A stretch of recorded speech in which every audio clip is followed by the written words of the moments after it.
Then I think it was on the fourth day, I guess I was getting a reputation as being good to be out in front covering new territory. So this Major Warren, Shields Warren, asked me if I would be a scout on this reconnaissance patrol he was making.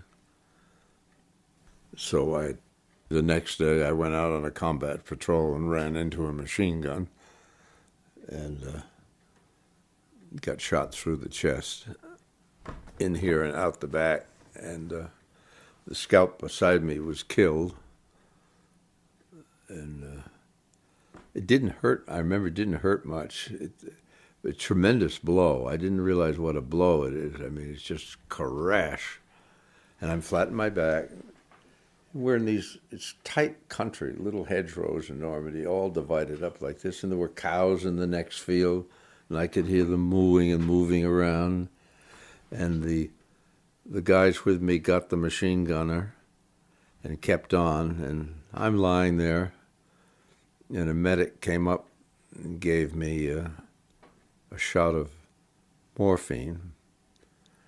And then he left. Then another medic came, and what you're supposed to do when you give someone morphine in combat is you take the little syringe or syringe with it, and you hook it to a buttonhole or a lapel, so the next medic will know that you've had it. So the second guy came to me, and I was pretty well out of it, and I couldn't tell him. So I got 2 shots of morphine. So I'm lying there, and I'm not particularly concerned at all. The only thing is I remember saying to myself, my God, I envisioned a combat career filled with honors, and I said, now I guess it's all gone now. Then I hear the sound of shooting, and my patrol, which had gone by me, is coming back. They encountered too much resistance, and people streamed by me until the last man, the man who led the patrol, Major Warren, who died not long ago, he stopped and leaned over me and said, Nelson, if you don't want to be taken prisoner, he said, you're going to have to get up off your dead ass and get out of here. And it never occurred to me that I could walk, let alone even move. So with a buddy's help, I stood up and we jogged back to Hill 30, which was about 3/4 of a mile away, and I lay there in the hedgerows for 3 days until the beach forces reached us, and I went to a tent hospital on the Channel and then to a hospital in Wales. We kept our wounded in the hedgerows. They grew up about 10 or 12 feet, and we just right behind them.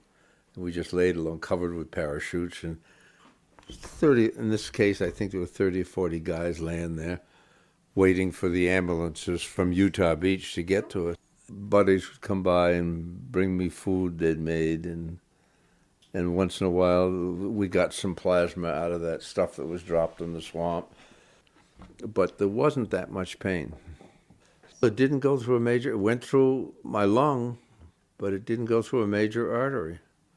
But apropos of the blood, one of the guys who was with me on that patrol came by as I was lying there.